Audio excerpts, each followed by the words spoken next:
Horse called penetangore. I first saw the model on the internet, so I downloaded the image, ran it through a CAD program, a 3D CAD program, and started to remove the parts. The model had to be completely disassembled so I could get all the parts. I worked at it part by part until I had all the parts for the horse. What I would do is I would first make the model of the horse, a small size.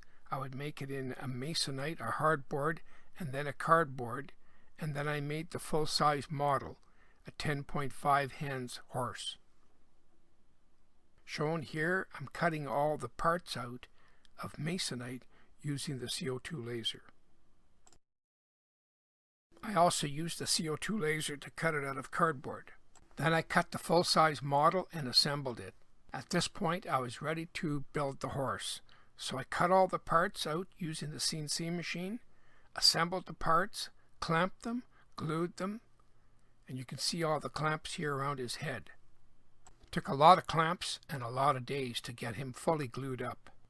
And then I started to shape his body using chainsaws, grinders, carbide tooling, whatever I could get my hands on. He was then primed and painted. I gave him a lot of coats of paint to give him a nice luster coat.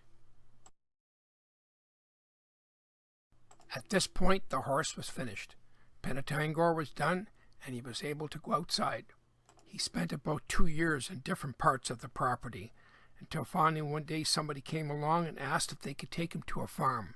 Penetangore was picked up with a trailer, strapped down, and went to the farm. People said he was going to a farm with horses.